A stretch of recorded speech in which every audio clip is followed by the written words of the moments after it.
everybody, how y'all doing? Are you okay? In your neck of the When we dry them up, too cold. Now go too deep, you know. Yeah, you have to watch Joe, you know. Our troops, see there? Apple cider vinegar and our troops. Come up right, make them get saturated in the gravy and all of that.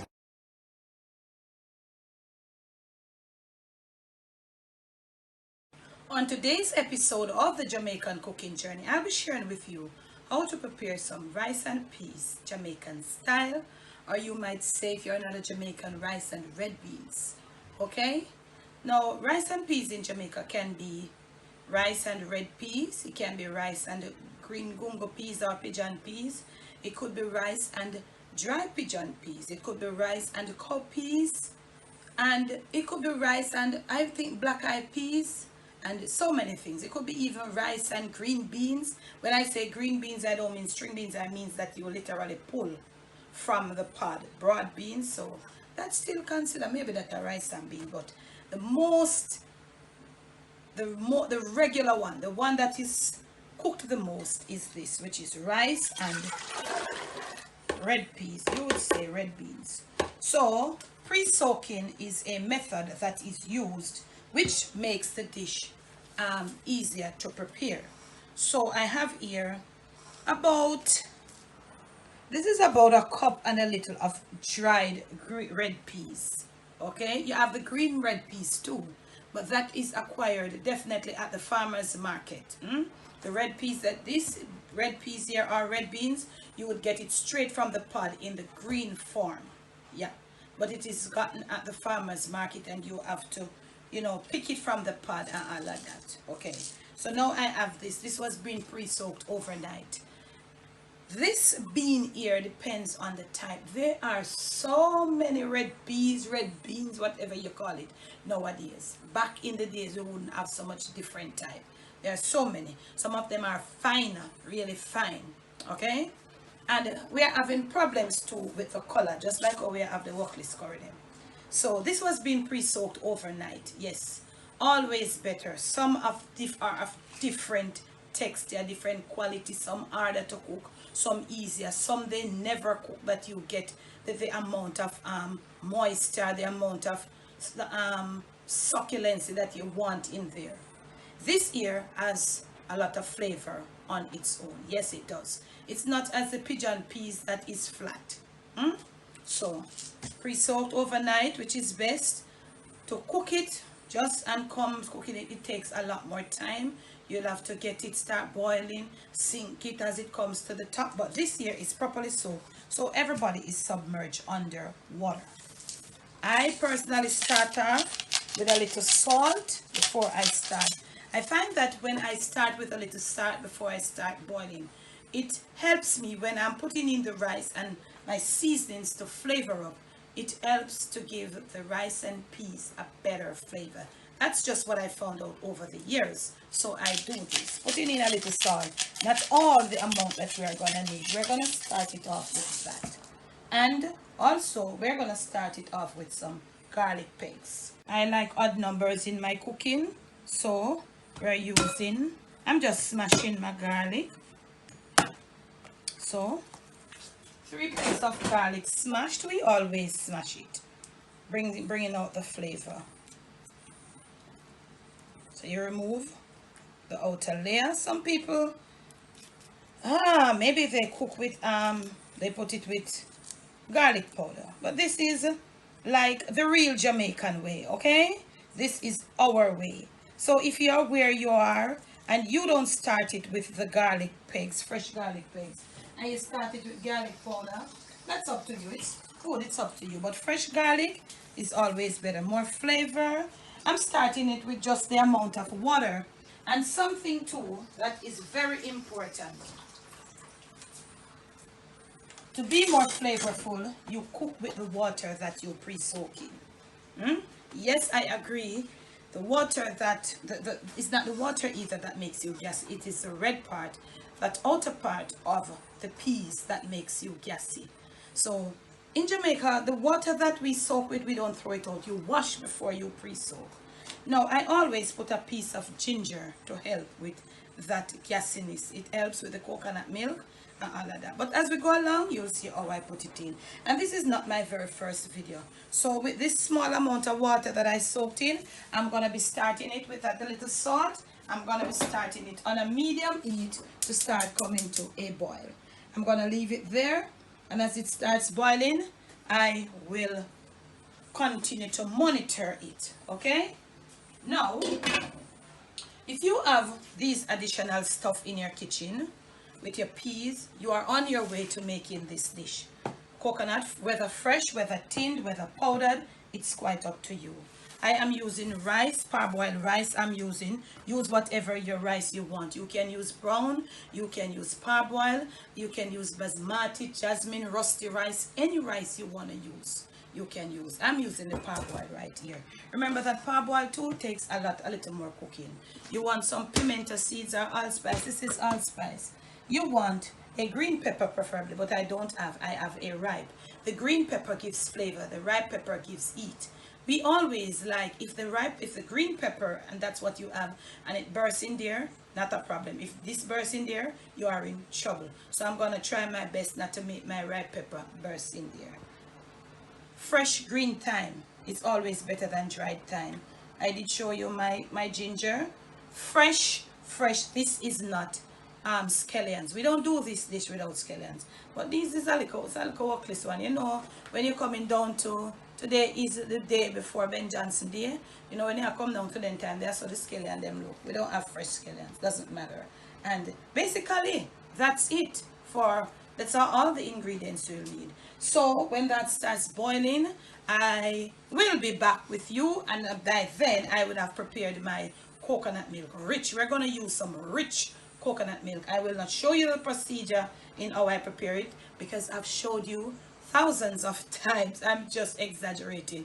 I've showed you a lot of times. Okay, I'm gonna link up those videos, but if you don't have this or you don't have the time, this is a little time consuming, you can easily get those that are in the tin, those that are in the powder, and of course too they have some in the packs that are like frozen, more like I think, I don't know, but they're in the packs, and I think they're in your frozen section of your supermarket aisles where they keep frozen meat and them look for frozen something. But I'll catch you in the next clip. Okay, now family, my coconut milk, freshly squeezed coconut milk is being prepared or has been prepared. And these are all the little condiments that we use to flavor up our rice and peas that I showed you in the prior clip. Now, my rice. I'm not ready for my rice as yet. So right on over here, I want to show you something. That's the water that we cook the peas in, and it's at this level. Don't do as I do, because this is hot. I just want to show you that the peas is more than halfway cooked. Now it's time to add our coconut milk. The coconut milk that you'll be adding now will help the peas to finish cook. Thus, the peas, the grains, will absorb the flavor of the coconut milk and all these seasonings. We're going to put in some freshly squeezed coconut milk. This is about maybe 7 or 8 cups. And we're going to pour it all in. Okay? You see my container? This is how it is. Your coconut milk must be rich.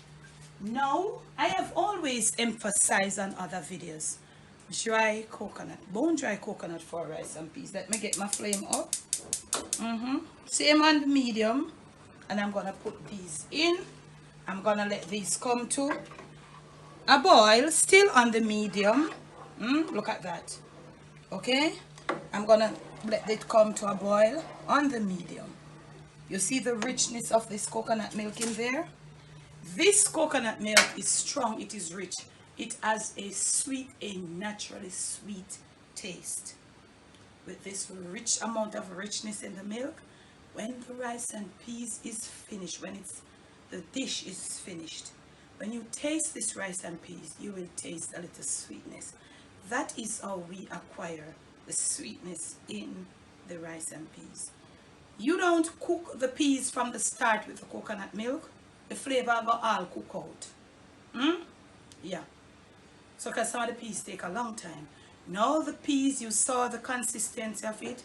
As soon as this starts boiling, the peas is gonna absorb it. And when you, as a person or the cook, the chef, or whatever you want to call yourself, come and start tasting for salt perfection, you're gonna taste that little sweetness. The sweetness is acquired from the coconut milk. Not any type of coconut milk, specific coconut, dried coconut. So look at this. You see this? So it's gonna, look at this. You see how rich this milk is? Yeah. We don't want any more because we don't have a lot of rice. So the amount of milk goes to the amount of peas. It's a proportion thing to the amount of rice. So if you're cooking a big pot, you're gonna need, if you want to get that, you know, rich, nice, little sweet. It's not a taste that taste to give like no regular sugar taste to give diabetes. No. It's just a natural sweetness from the coconut. Just as how you'd buy a jelly. And sometimes the jelly water is so sweet. And sometimes it's fresh, sometimes it have no taste. That is how the dry coconut goes. So we're going to leave this to come to a boil. Whilst it comes to a boil and start boiling up, I'll come back, I'll taste, and I'll add the rest of my salt. I know I'm going to need a little more. So you're going to pay this some attention. Keep it on the medium. Watch it. Don't cover the pot to the fullest because this coconut milk, it foams as it cooks. Just like when you cook run down and you see it start foam up, that is going to happen. I'm going to go now. I'm going to let that for about another 15 minutes on the medium. Yeah, I would say that. Then when you see me next, I'm going to give my parboiled rice a little rinse. Normally when you get the good type of parboiled, you don't have to wash it because parboiled rice don't really, the good type doesn't really require washing. But with these nowadays, I really, not all, some, I really have to give it a rinse or two. So when you see me next, that thing will be all boiled, the milk will be, the peas will be infused with the flavor from the coconut milk, which you know is a very rich one. And then I'm going to be adding my rice. Next clip.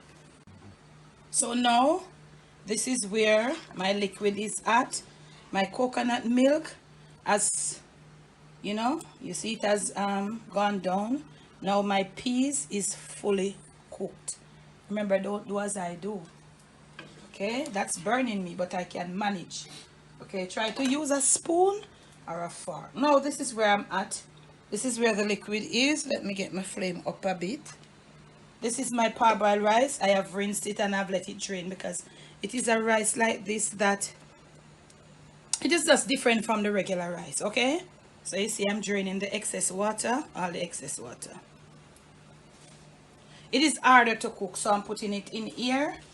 Yeah. Now the proportion of the peas to the rice, that is where a lot of people have a lot of problem. I'm gonna give it a thorough stir. My pepper is here. It's not burst. It is just dwindled down. So it will come to the top with the scallions and everything. So I'm gently doing this stir. This stir is to let the rice go right evenly, right through with the peas. You know that when it cooks, now you can see the amount of rice, the proportion of the rice to the peas. Proportion of the rice to the peas depends on you.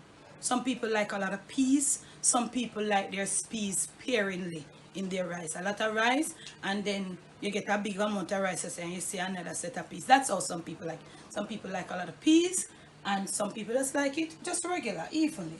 I think this is evened out, so I'm gonna just continue. You can see my few pimento grains. You can look at my thyme, and all the leaves are in there, all these flavors. You can remove them at this time, but as a regular Jamaican, we always make them stay there and come on top and grind up them teeth for sure the rice and peas ready. Now, some people say they put the spoon and let it stand. This now stand up, it'll fall down. Okay, I never normally do that. I just put it, and whilst I stir, once I can see my rice and my peas, when I stir, I know that I have got enough liquid too.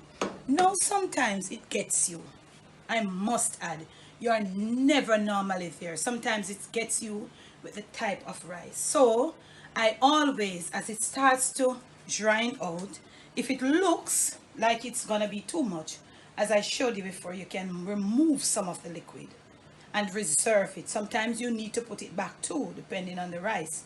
Sometimes you might need extra liquid. So sometimes at that point I would suggest you have a little hot water, you know. So this is where I'm at, and I'm gonna turn it down because it's too high. I'm gonna leave it to simmer. With the parboiled rice, that is good for me. It takes a longer time to cook, okay, than the white rice. Also, if you're using brown rice, be careful. Brown rice take long for cook. When you see me next, this rice and peas should be in your face, all plated up. So I have removed all my scallions, and you know that's the norm if you are familiar. And this is my finished rice and peas. This is what it looks like. You see my peas grains are all, yet they are properly cooked, and I have a good ratio of rice to peas, and this is what it looks like. All I can remove now is like my, you know, these little pimento grains, and that's why it makes sense not to put too much in their family. Sometimes I think people put too much. You don't use a lot, because these things are, especially the Jamaican ones, they're flavorful, spicy too. So this is what it looks like. See there? Lots and lots of coconut milk. Okay, shoot them up that.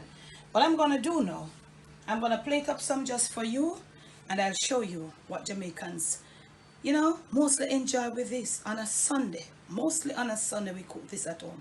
But you know what happens? They cook this in the week sometimes too. And you can get it at the restaurants and the cook shops and all of this. Jamaican rice and peas. I showed it to you step by step. In the next clip, I'll have some more plated up just for you.